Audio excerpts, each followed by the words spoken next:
C'est pas un métier dur. Est-ce que je suis légitime de me penser artiste? 20 000 vues, c'est un Bercy. Elle s'est filmée avec son téléphone nu et elle l'a publié sans faire exprès. C'est ça être une icône, c'est pas porter des belles choses, c'est porter des choses qui ont de la valeur et qui met en valeur des belles choses. Je trouve que c'est une nouvelle ère d'influenceurs. Je suis ravi d'être une vieille dans ce milieu. Au moment où j'ai quitté l'agence, c'est là où j'ai vraiment explosé. Si les gens ne disent rien, c'est que ce n'est pas intéressant ce que tu fais. Merci les haters. Si vous voulez influencer les autres, il faut jamais vous laisser influencer.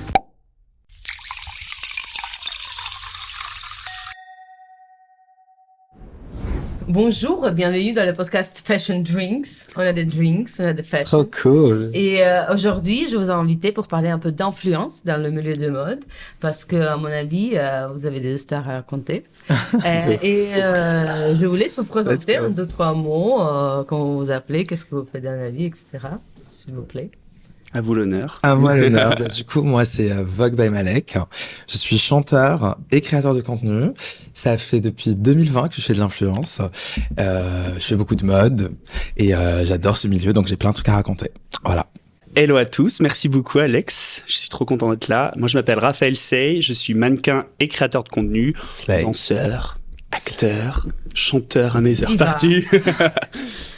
Et mais écoute, je suis ravi qu'on puisse discuter tous ensemble autour de ce... Et ça fait 10 ans que tu fais ça.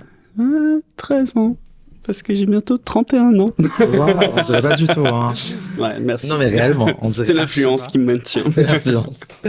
Trop mignon.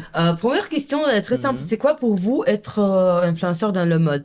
Ça veut dire quoi? C'est quoi votre boulot en fait? Ok, pour moi, être influenceur dans la mode, déjà, c'est partager ses looks. À un premier moment, moi, j'ai commencé à partager mes looks.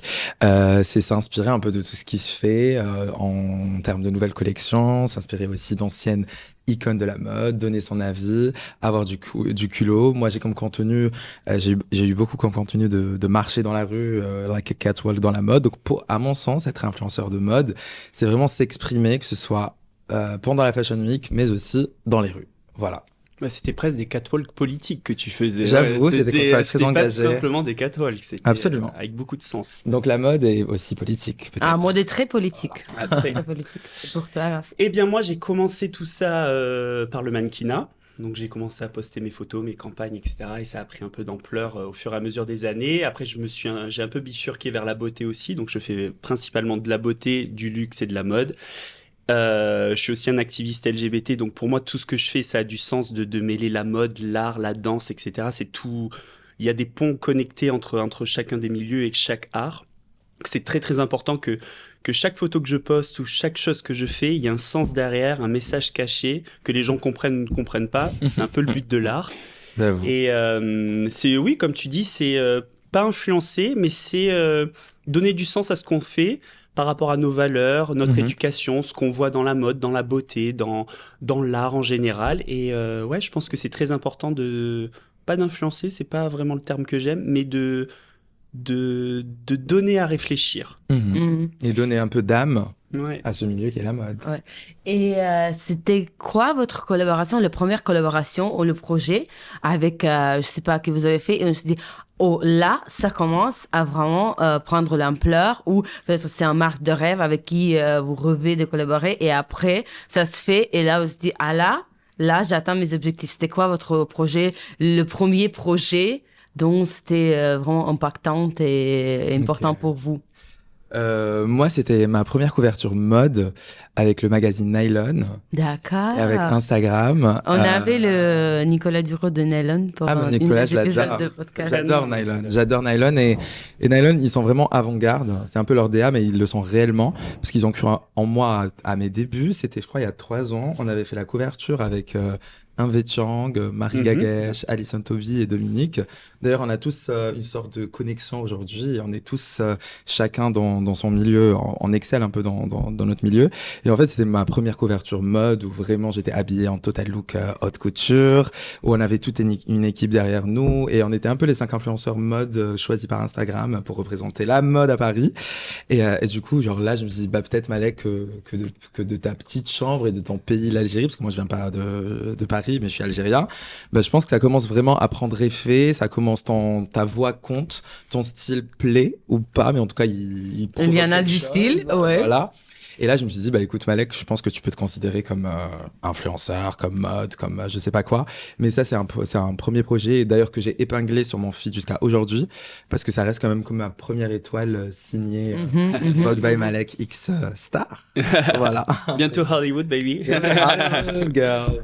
Non, c'était canon, bravo. Merci, babe. Bravo. Merci. Et tu peux dire, t'es un artiste, hein. C'est pas ça Oui, qui a c'est confirmé le fait que tu sois artiste. T'as C'est été vrai. un artiste, c'était C'est vrai. juste la mise en lumière de ce qu'il y avait dans ta tête et ce que C'est tu vrai, faisais. et c'est pour ça que bravo Nico et bravo Nylon, parce que le fait de croire en artiste, justement, Bien sûr. qu'il doute ou il sait même pas, il se dit est-ce que je suis légitime de me penser artiste, et quand tu as la possibilité de le faire en tant que magazine, et en tant qu'édito, en tant que Nicolas de chez Nylon, bah écoute, bravo, voilà, et j'espère qu'on aura le jour l'occasion d'essayer de donner cette chance et ce sourire et cette lumière aux plus jeunes. Et de shooter ensemble. Et de shooter ensemble. Let's Avec go. Alex. Avec Alex. Ah oui, voilà. Let's go. Let's go. Alors moi, bon, j'ai eu de la chance, j'ai commencé le mannequinat à 17 ans, donc j'ai fait plein de choses, un peu partout dans le monde, des Fashion Week, etc. Mais la chose dont je suis le plus fier, parce que moi, quand j'ai commencé tout ça, c'était pas le but ultime d'être mannequin. J'étais pas venu à Paris pour ça. J'ai toujours rêvé de bosser pour Jean-Paul Gaultier. Ça a Ouais, toujours c'est ça. été mon C'est idole ça. dans la mode. Oh, Oh, comme par hasard. Et il y a 4-5 ans, pendant le Covid, remise en question, je voulais tout arrêter. Je me suis dit, bon, écoutez, là, le monde s'arrête. Moi aussi, je Bien. savais plus ce que j'allais faire. J'étais un peu perdu. Et il me semble qu'une semaine après la fin du Covid, j'ai été contacté par les équipes Gaultier pour faire ma première campagne parfum Quelle Le campagne? Mal. Et du coup, ça fait maintenant plus de 4 ans que je collabore avec la marque, et ça a toujours été un rêve. Donc, j'ai travaillé avec plein de marques que j'adore. Mais ça, c'était un peu je sais pas, je crois beaucoup au destin, je crois beaucoup aux énergies. C'était un peu genre, don't give up. Tu te réveilles maintenant, ça y est, c'est là que ça commence pour de vrai. Bébé. Et une fois que j'ai décidé d'un peu de me détacher de toutes les agences, de me détacher un peu de l'image qu'on m'avait donnée, qu'on m'avait proposée, qui était pas forcément celle vers quoi je voulais aller, c'est là où j'ai commencé à avoir des vraies belles campagnes, des vraies marques qui m'ont soutenu pour ce que j'étais et pas pour juste ce que je pouvais leur apporter. Je pense que c'était un vrai tremplin pour moi, dans le sens où ça m'a confirmé ce en quoi je pensais et ce que je voulais vraiment faire dans ma vie. Magnifique. Ouais. Magnifique. Et en plus, moi, j'ai du mal à dissocier l'image Jean-Paul Gaultier de Oui, Raphaël. mais non, c'est Honnêtement, tellement mais avant de lié. le connaître, hein, Ouais. avant de le connaître, je trouve que tu as apporté à la marque et à cette campagne vraiment quelque chose de... Oh, merci. Vraiment, quelque chose de haut vibe. Vous entendez? Vous entendez ou Keep in mind, pas? Gauthier. C'est tout à ton honneur, vraiment. Mais même mon mari me demande, mais pourquoi, quand il voit l'affiche Jean-Paul Gaultier, mais pourquoi il n'y a pas Raphaël sur l'affiche? Oui, parce que Il est où, Raphaël? c'est difficile de l'enlever. Ouais, c'est ça. C'est vrai, et tu as marqué ça, et l'homme Jean-Paul Gaultier, je pense que c'est aussi l'homme Raphaël, et Merci. tu l'incarnes parfaitement en tout cas. Et sinon, c'était quoi le pire expérience, peut-être, dans l'influence? Ah, dans l'influence. Bah, la pire expérience, c'est un peu une histoire, et en plus, ça rejoint un peu ce que dit Raphaël par rapport aux agences et le fait de s'être détaché et tout. Moi, les agences m'ont beaucoup apporté, mais aussi ils m'ont beaucoup fait douter. Je vais pas mentir, parce que en rentrant dans cette sphère de l'influence et dans cette sphère d'agence, en fait, tu te rends compte qu'il y a une sorte de pyramide, et tu as envie d'avoir certains contrats, ils sont là en dessous de tes yeux, et après tu les as pas, et c'est des copains à toi qui sont influenceurs, certes qui ont plus d'abonnés, ou certes qui ont plus de trucs, mais moi, ma plus mauvaise expérience a quand même été un peu cette chose de croire que c'est vraiment toi qui va être choisi à une collaboration, et le fait de pas être choisi. Voilà, aujourd'hui, j'ai 28 ans, j'ai de la transparence autour de ça. J'ai commencé dans une agence qui s'appelle Serette Production, avec une femme super qui s'appelle Janan Boudili, qui m'a vraiment initié dans ce milieu, qui m'a donné une chance énorme, voilà, d'exister, etc.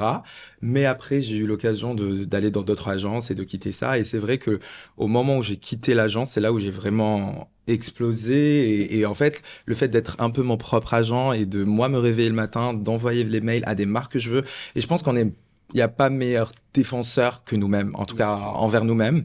Et voilà, donc c'est pas une mauvaise expérience comme ça. Peut-être que je m'en souviendrai sur le podcast, mais en tout cas, je pense que j'avais pas besoin forcément de douter de moi-même à ce moment-là, et je pense que voilà, j'aurais peut-être été plus loin ou pas.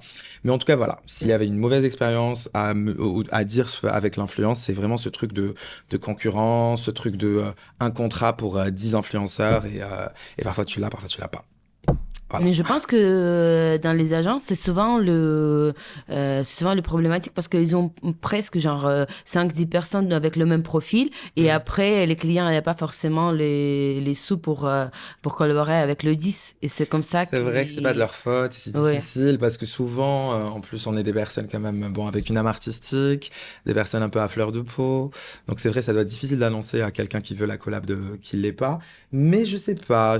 Peut-être qu'il y a des manières de le faire ou je sais pas. Mais en tout cas, moi, j'ai jamais été autant sûr de moi que Que lorsque sans j'étais agence. tout seul. Mhm. Puis il faut prendre vachement de distance par rapport à tout ça Mm. parce que il n'y a pas qu'une question de la personne, entre guillemets, c'est pas que la personne qui rentre en jeu, c'est aussi tout un truc de robotique et d'algorithme que malheureusement on ne peut pas gérer et des stats. Et malheureusement, il y a encore tout ce truc de marketing dans les marques, même si c'est un métier qui est normalement un métier social, humain, où on partage, il y a quand même toute cette part de chiffres, de ce que tu vas apporter, de combien tu vas rapporter et si quelqu'un peut rapporter plus que toi. Ouais, c'est vrai. Et ça, c'est vrai que c'est un peu le cercle vicieux des agences parce que c'est beaucoup sur ça et il y a beaucoup d'attentes derrière ça. Moi, j'ai jamais été en agence Ok. d'influence, donc je pourrais pas dire et je ne veux pas pour le moment. Je dis jamais, il faut jamais dire jamais parce que j'ai peut-être pas encore rencontré le ou la personne qui m'a fait changer d'avis. J'ai été beaucoup en agence de mannequins, ça s'est plutôt bien passé, même s'il y a des hauts, des bas. Mais comme tu dis, moi je me sens tellement libre, tellement bien avec moi-même. Et si on me dit non, bah, en fait j'ai pris tellement de recul par rapport à Oui, tout bah ça, oui. parce que je sais que le non, en fait en soi, je suis tellement sûr de ce que je fais et je suis tellement content de faire ce que je fais. Donc même en fait, s'il y a juste ma mère et mon père qui m'envoient un Je suis petit cœur sur d'accord. ma publication, bah en fait je suis content. Je suis d'accord. Et non, moi je dirais qu'il n'y a pas vraiment de mauvaise expérience parce qu'en fait je pense que quand on est tout seul et qu'on se gère, les expériences on les gère un peu soi-même, c'est-à-dire qu'on prend ce qui arrive avec sa sensibilité et on en fait ce qu'on veut. Donc moi j'ai pris beaucoup, comme je te dis, de distance par rapport à tout ça pour pas que ça m'affecte. En revanche, ce qui peut être un peu compliqué, plus pour moi, mais je pense pour les jeunes ou pour des gens qui sont peut-être un peu plus fragiles, c'est toute la haine et tout ce qui se passe sur les réseaux sociaux quand on s'expose, qui fait partie du jeu malheureusement. Mais je pense que ça peut être de très lourdes conséquences et de très mauvaises expériences pour certaines personnes. J'en fais les frais tous les jours. Et je pense que c'est un truc qu'on n'en parle pas assez, mais ça fait partie de 80% du jeu. boulot. Donc plus tu fais, ok, tu reçois beaucoup d'amour, mais pour autant d'amour, tu reçois de la haine et des trucs qui dépassent toute norme de compréhension. C'est ça. Et ça, je pense que ça peut faire partie d'une très mauvaise expérience. Ouais, c'est Ouais. vrai que c'est compliqué, surtout pour des influenceurs mode, pour des influenceurs garçons, LGBT, qui tout simplement. s'essayent à des looks, voilà. Et pas dire de filles ou de garçons. Hein. Nous, on Ils sont un s'essaye peu à des poussés, looks ouais. et voilà. Et du coup, on se met en scène et on est censé être critiquable. Et du coup, c'est vrai que parfois, en fait, la haine, c'est de la vraie méchanceté. Et Surtout que les gens disent, ah, c'est que mon opinion. ouais. Regardez la haine, Mais c'est tu sais, c'est liberté d'expression. ma, Bah, ma mère, elle a Non. toujours dit, si les gens ne disent rien, c'est que ce n'est pas intéressant ce que tu fais. C'est vrai. Au Donc moins, en ça provoque fait, de la réaction. girl, vas-y, Mais keep going. c'est un peu toute mon activité sur les réseaux jusqu'à aujourd'hui. Hein. Moi, j'ai été beaucoup critiqué et j'ai été beaucoup aimé aussi. Dans un pays comme l'Algérie, c'est vrai qu'il n'y avait pas beaucoup de personnes comme moi. Même dans un pays comme la France, hein, en vrai, on dit l'Algérie, même en France, aujourd'hui, ça Ouais. reste très touchy de s'habiller, voilà. Et après, c'est vrai que toute cette haine, on va dire que ça m'a peut-être renforcé, ça a peut-être créé de l'engagement dans ce business qui est l'influence et merci les haters. ouais. Mais en vrai, ça peut Et blesser si les on gens. parle de côté justement business, parce que l'influence c'est business dans ce Bien sûr. sens-là. Comment vous définissez vos tarifs? Par exemple, si vous êtes pas, si vous avez un agent, c'est assez simple. C'est un peu l'agence qui connaît un peu je sais pas, le marché, les prix de marché, etc. Après, je pense que maintenant c'est même plus de nombre d'abonnés qui compte, c'est un peu le taux L'image. d'engagement, l'image, etc. Comment vous faites vos prix en fait? Alors moi, j'ai pas vraiment de grille tarifaire entre guillemets. Mhm. C'est-à-dire que moi, je fais toute ma prod moi-même. J'ai une société de production avec des gens avec qui je travaille tout le temps. C'est toujours les mêmes personnes dont tu fais C'est partie. ouf. Donc Ouais. en fait, en fonction de la demande, je propose un package complet avec photos, vidéos, retouches, maquillage, tout ce que vous voulez. Donc en fait, c'est un prix qui va être défini en fonction de ce qu'on me demande. Je m'adapte à la demande. D'accord. En fonction de ce qu'on me demande, bah, je propose un budget un budget qui sera... Mais est-ce que pour donner les prix, avant, peut-être au début, etc., tu te renseignais un peu auprès de tes amis influenceurs ou comment c'était la première fois quand tu voulais... J'ai jamais vraiment trop demandé conseil autour de moi parce qu'en fait, il y a à boire et à manger. Et comme c'est un métier qui est quand même très personnel, qui est très nouveau, il n'y a pas vraiment de règles sur ça. Grave. Même si tu es en agence, en fait, les agences prennent aussi leur part de commission, leur marge, etc. Donc en fait, ça va pas être la même chose si tu es tout seul ou non. D'ailleurs, les marques préfèrent travailler maintenant avec des talents qui sont tout seuls parce que ça leur coûte moins cher, bien évidemment. Mais non, j'ai jamais demandé. En fait, j'ai juste pris en conscience de OK, quels sont mes frais? Qu'est-ce que je vais devoir payer en impôts dessus? L'URSSAF et compagnie, qu'est-ce qui va me rester? Est-ce que c'est suffisant pour ce que je propose? Je suis d'accord. Ou quand je savais pas vraiment, je demandais le budget aussi à la marque, si elle avait déjà un budget prérequis. Si le budget me semblait globalement bon, OK. Après, je suis très mauvais en négociation. Enfin, pas très mauvais, mais je suis... quand j'aime bien les gens, en fait, je m'adapte plus facilement. Je dis pas oui à tout, hein, attention. Mais je suis sympa. Non, mais t'as raison. Malek? Bah moi, du coup, au début, donc j'étais vendu par des agents, donc dans une agence d'influence, et je pense que voilà, ils me vendent selon des statistiques, et voilà. C'était pas. Aujourd'hui, je gagne mieux ma vie qu'avant. Et aujourd'hui, comment je me vends? Ben, j'ai un media kit. Tout dépend de ce que la marque elle veut. Ça m'arrive aussi moi d'envoyer des messages aux marques et de leur dire écoutez, j'ai un truc j'ai un contenu à proposer, et j'ai eu beaucoup de oui par rapport à ça. Donc tout dépend, mais comment je me vends? Je vends tout le packaging Vogue by Malek. Donc moi je fais des walks. Ça me prend du temps, ça me prend des risques, ça prend, voilà, il faut que j'aille en showroom, ou il faut que j'aille carrément, enfin bref, il faut des tenues, donc voilà. Parfois, je fais aussi des collaborations cover, donc là, c'est ce que je vends le plus cher, parce que je pense que c'est de l'art, de chanter, donc voilà, ça peut se vendre de plus en plus cher. Mais je m'adapte, je négocie, je dis pas trop oui à la première fois, et on va dire que... Pour moi, il y a pas un prix qui peut vraiment nous définir, parce que je pense que qu'on vaut vraiment cher. Enfin, moi-même Raphaël, je le suis depuis très longtemps. Pour moi, c'est un super influenceur, il fait du super taf. Et pour moi, quand une marque elle s'engage à nous prendre, il faut qu'elle mette le prix. Voilà, tout simplement. Et est-ce que vous pensez que dans ce milieu-là, c'est plutôt des influenceurs qui utilisent les marques, même en exemple, c'est un super chouette marque, par contre, il n'a pas beaucoup de budget. Mais vous dites, OK, je veux être associé avec cette marque, comme ça, OK, je prends pas beaucoup de l'argent, mais je veux être associé. Et dans ce sens-là, c'est la marque qui vous utilise votre image pour être associé avec vous. Ou à l'inverse, c'est l'influenceur qui peuvent vraiment gagner beaucoup par rapport à son image, etc. Même s'il fait, je sais pas, collab groti, mais c'est avec des marques de luxe et qui va être associé. Et comme ça va hausser son image. Après, pour les marques premium, fast fashion, je sais pas quoi. À votre avis, c'est quoi? C'est plutôt les marques qui utilisent les influenceurs, ou c'est l'influenceur qui profite de marque? Alors, je pense que ça dépend. Dépend Quelle marque et aussi ton niveau, depuis combien de temps tu fais ça, quel est un peu ton background. Quand c'est vrai, quand tu viens de commencer et que tu te lances dans ça, bah, tu acceptes un peu tout ce qui se passe, parce que c'est normal. Il faut aussi construire un book, il faut construire une image. Et vivre aussi. Faire du contenu. Oui, non, mais même en collaboration. Après, oui. peut-être, je sais pas pour moi, c'est peut-être un peu différent parce que j'aime tellement ce que je fais, et en fait, j'aime supporter aussi des jeunes marques ou des marques qui n'ont pas forcément le budget pour démarrer. Donc en fait, j'aime aussi donner des fois de la chance et de la visibilité à des marques qui, je pense, peuvent être très très cool et qui méritent d'être supportées. Peu importe ton nombre d'abonnés, etc. Moi, je vois pas ça. En fait, je regarde même pas ça chez les gens en général. Je donne pas de valeur à un nombre d'abonnés. Moi, je donne de la valeur à ce que la personne fait. Et c'est pareil pour les marques. Donc, en fait, je sais qu'il y a des marques qui ont une tonne de fric, et là, on discute. Mais je sais aussi qu'il y a des marques qui lancent des concepts, qui font des choses hyper engagées, qui ont pas forcément de budget pour telle chose. Et il faut être aussi intelligent et pas trop, ne pas trop avoir d'ego tout le temps, pour aussi se sentir un peu exister, faire des choses qui ont du sens. Et je pense que le sens, c'est pas tout le temps amené à de l'argent. Des fois, j'ai l'impression que l'argent, ça enlève un peu de sens à tout le monde, justement. Et pour moi, c'est très important de faire des choses qui ont du sens.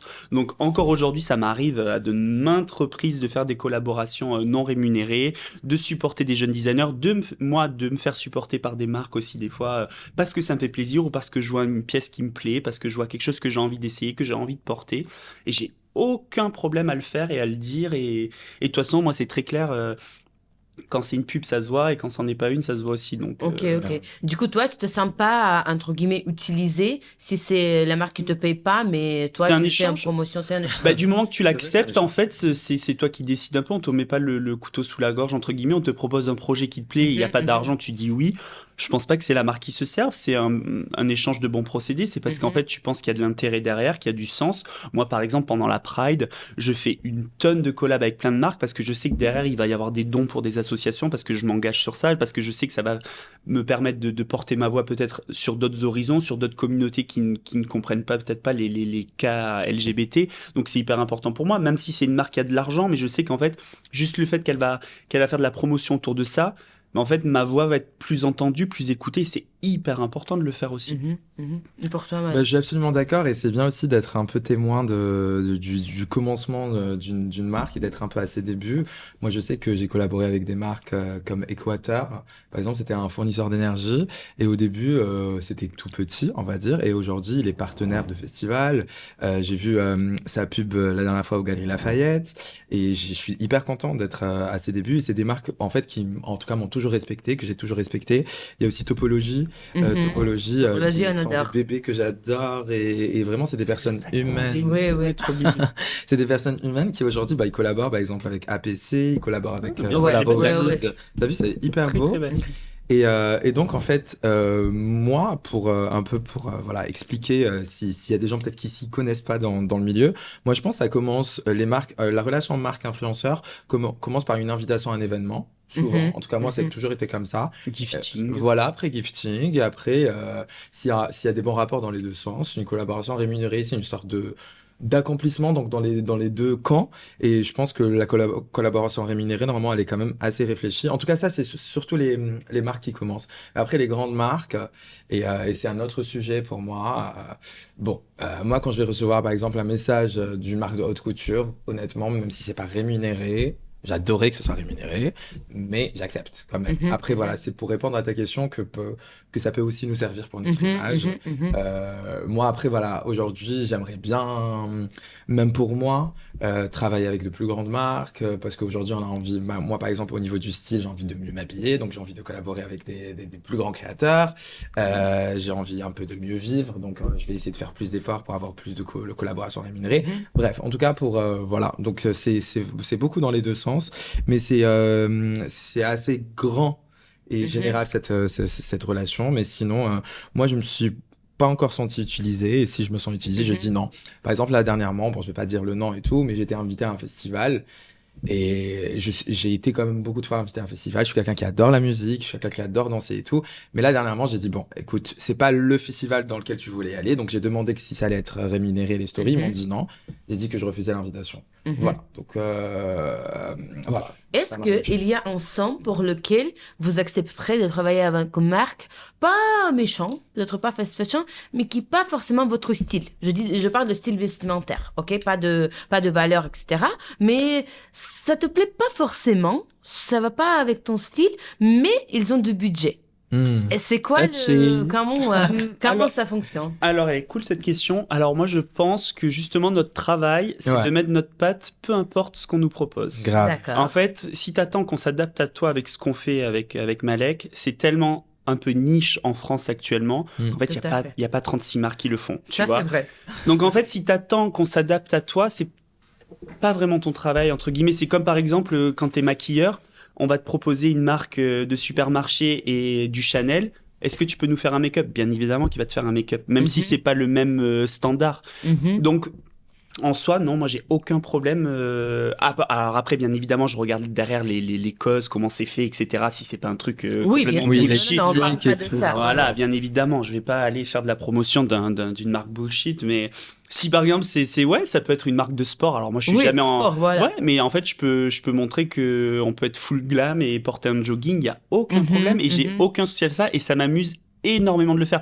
Moi, je travaille avec des marques comme Lacoste, etc. qui en soi ne sont pas vraiment à mon image de tous les jours parce que voilà, mais j'adore porter du Lacoste, j'adore aller à Roland-Garros, j'adore aller faire du golf avec eux, j'adore faire des looks et à chaque fois on fait des looks trop rigolos ensemble et même eux sont super contents parce qu'ils me disent ah ouais, Donc t'as mis ça comme ça, t'as mis la jupe de tennis en débardeur. Et j'adore parce qu'en fait c'est là où ton cerveau il marche parce que si on te met tout C'est sur un plus plateau, créatif. bah évidemment. Et moi je fais toujours ça avec le make-up quand on me dit on te met un mascara qui coûte 3 balles de chez Action et on te met un mascara je sais pas Prada à 60 balles.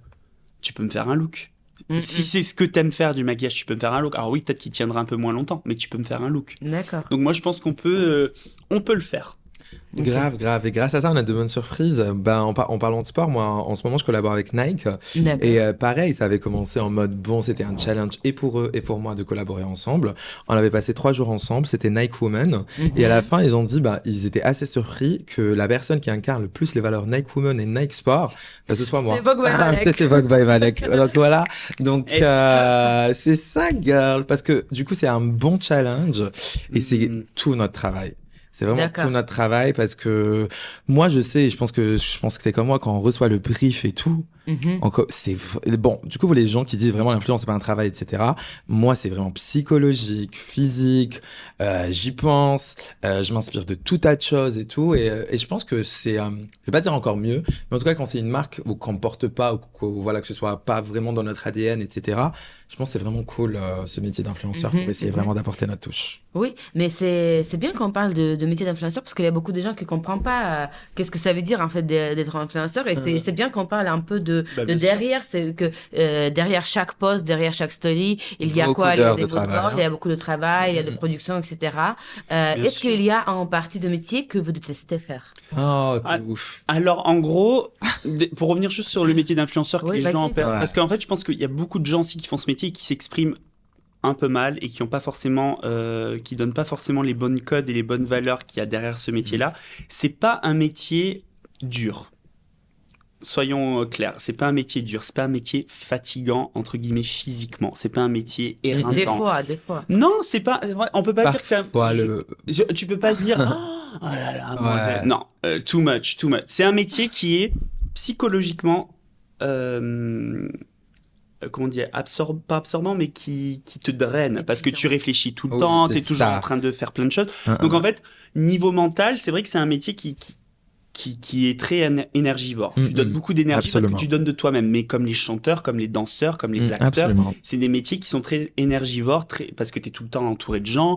Ta batterie sociale, des fois, elle prend un coup. Donc c'est ça qui, je pense, peut être compliqué. Mais c'est pas un métier dur. C'est pas un métier dur parce que déjà, c'est un métier de choix, c'est un métier de passion. Oui, et la c'est un passion, métier de passion. ça ne peut jamais être dur, entre guillemets, physiquement. Ça peut être émotionnellement compliqué des fois à gérer parce qu'il y a plein de choses à gérer. C'est un métier où il faut gérer 1 milliard de trucs, mais c'est pas un métier dur. Ça, je tiens à le dire et je suis désolé pour ceux qui vont me tomber dessus, mais pour moi, c'est pas un métier dur. Je pense qu'il y a des métiers qui sont vraiment durs et je pourrais en citer plein, mais par contre, oui, il y a plein de choses à gérer et ça peut être émotionnellement compliqué des fois. Alors, ensuite, Ça, c'est dit. ça, c'est dit, girls. La La deuxième. partie que tu détestes dans ton métier. Ah oui. La partie que je déteste. Ça, faut dire ça. Ouais, non, mais ça, Mon peu importe ce Dieu, que la tu fais, de toute phobie. façon, Ma phobie. J'espère qu'on est à jour. qu'est-ce que je déteste? Mon Dieu. Ce que t'aimes pas, ok, peut-être déteste, c'est un mot assez fort. Qu'est-ce que j'aime pas? Mais je crois qu'en fait, les choses que j'aime pas, elles viennent de moi.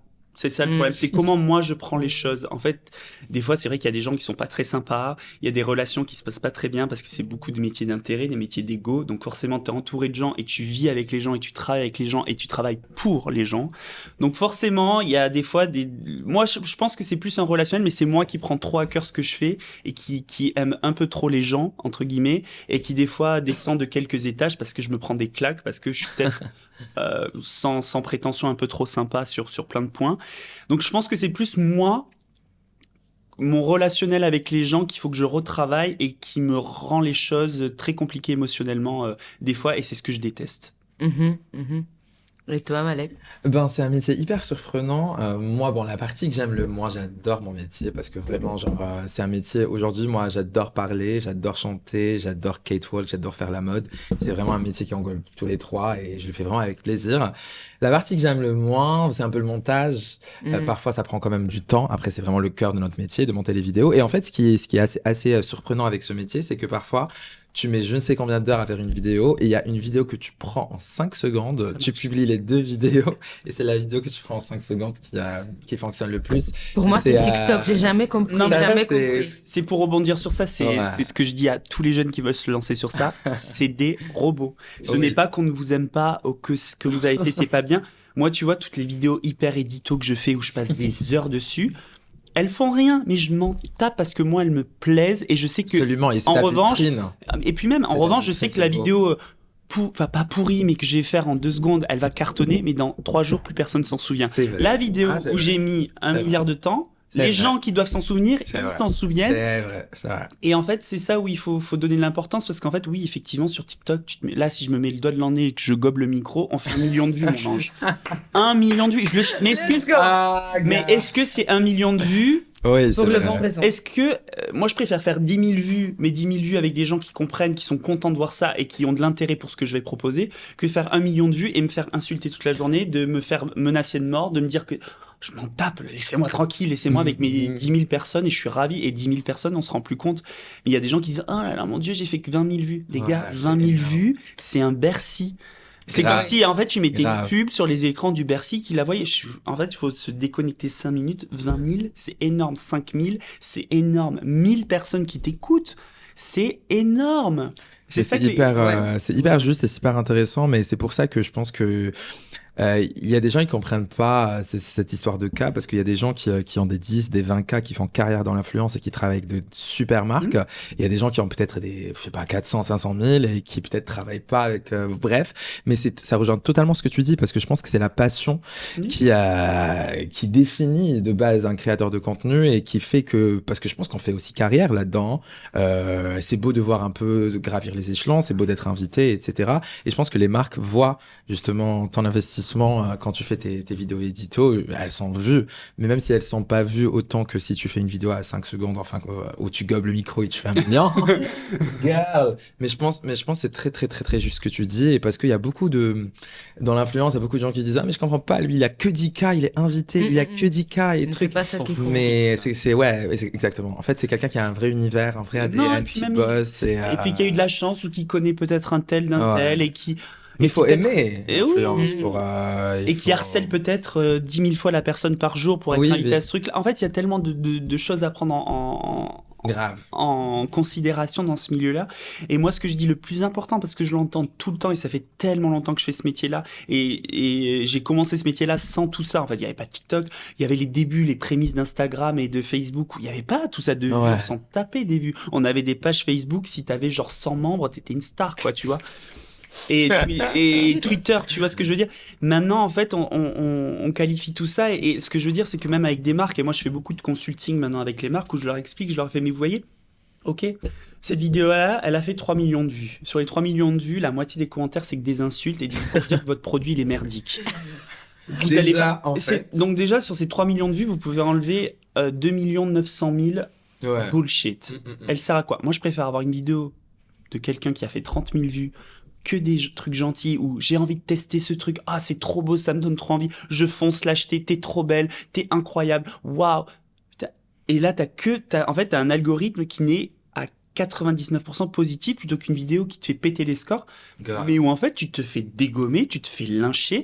Tout le monde en fait, c'est quoi l'intérêt? Mais c'est aussi aux marques de poser des limites sur ça.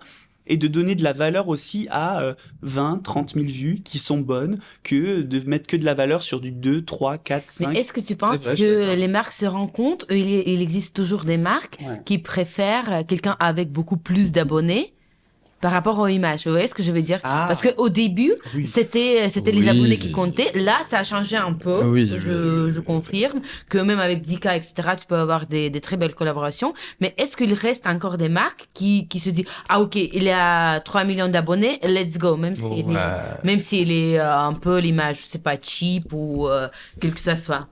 Moi, pardon. Vas-y, mon ange. Non, moi je pense que les chiffres restent les chiffres jusqu'à aujourd'hui. Hein. Les Mhm. statistiques restent les statistiques et je pense que les marques sont beaucoup regardantes à ce niveau-là. Après, c'est souvent les marques qui ont besoin de vendre, qui ont besoin de C'est plus normal, ouais. d'influenceurs, mais malheureusement qui n'ont forcément pas le budget. Mhm.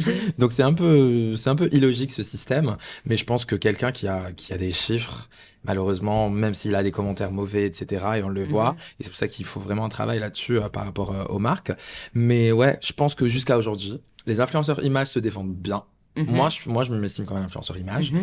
mais je pense que les influenceurs chiffres et ventes, ils ont quand même quelques années encore devant eux. Hein. Mhm. Mhm. I think so. Et c'est Mais très là- bien, et c'est très bien d'en avoir, bien Voilà. évidemment, et c'est génial d'avoir des gens qui vendent, et c'est le but aussi du métier. Et c'est pas ça auquel je compare, en fait, c'est plus pour les gens qui veulent se lancer et qui se disent, ah mais si ma vidéo elle fait pas 1 million de vues, en fait je suis nul, ma vidéo elle sert à rien et je la supprime. Il y a plein de gens qui suppriment leurs vidéos, mais même des grosses têtes qui suppriment leurs Mhm. vidéos Mhm.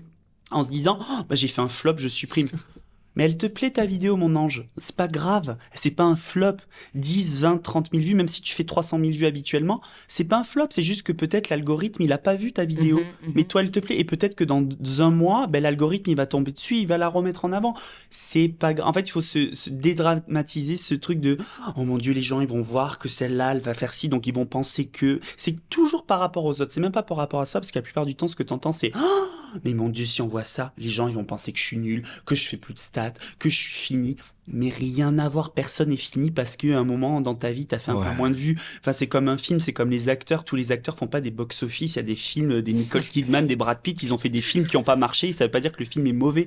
C'est juste que le film a pas été peut-être, a pas eu une bonne communication, est sorti au mauvais moment parce qu'il y avait un autre film qui est sorti. Enfin, il y a plein de trucs qui rentrent en jeu. Il faut arrêter de dramatiser ce truc-là. Mhm. Et je pense que c'est bien d'avoir des gens qui font de l'image, des gens qui font du commercial, Totalement. des gens qui favorisent le marketing, des gens qui favorisent la communication, des gens qui favorisent la beauté.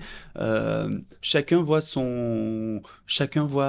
voit ce qu'il a envie de lui. Bah, je Il y m'emballe, a on comprend beaucoup pas de trop ce que je dis. spectateurs, de toute façon. Il y a des milliards de spectateurs, donc il y en a Mais pour tous il y en les a goûts. pour tous les mondes et il y a une place pour tout le monde. Absolument. Mais est-ce que ça vous rend quand même triste s'il y a une vidéo sur laquelle vous avez travaillé de ouf et ça vous plaît de ouf, mais après, c'est par rapport à votre stat moyen, on va dire, c'est beaucoup plus bas. Est-ce que ça vous rend triste?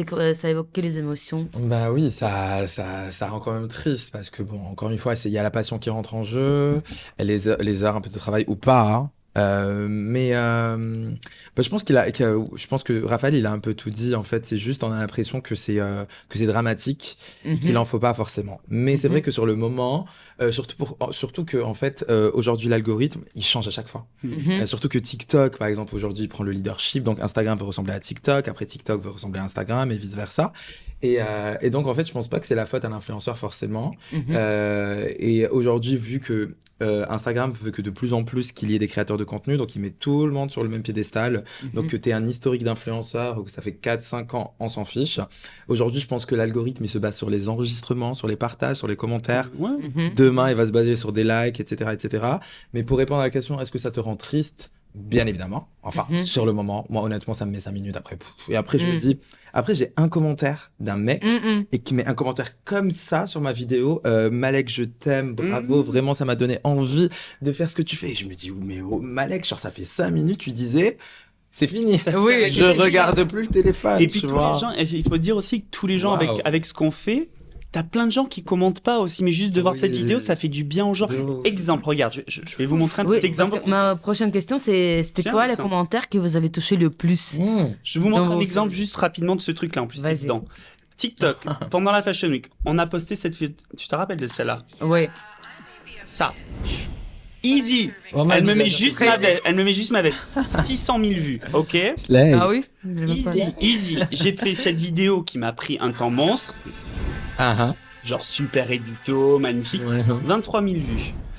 Est-ce que ça me fait quelque chose? Absolument pas. Parce que je sais aussi qu'on est sur TikTok, Voilà.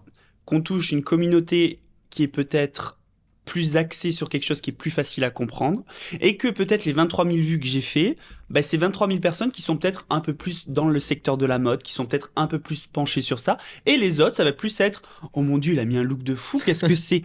Et qui, après, grâce à cette petite vidéo accessible, entre guillemets, vont se dire « Ah, je vais regarder un peu plus loin quand même, ça m'intéresse. » Mhm, mhm. Donc en fait, ça n'a pas du mal aussi de faire des vidéos qui sont un peu facile Mhm. pour juste déclencher en fait l'intérêt chez les gens. C'est hyper important parce qu'en fait si tu fais que des trucs super élitistes, forcément t'as que des gens T'es très qui vont niche, se restreindre, bien sûr. absolument. Donc Tout à fait. non, il faut des deux et je pense que c'est pas très grave. En fait, c'est tellement up and down et pourtant j'ai Ouais. 700 000 abonnés sur TikTok.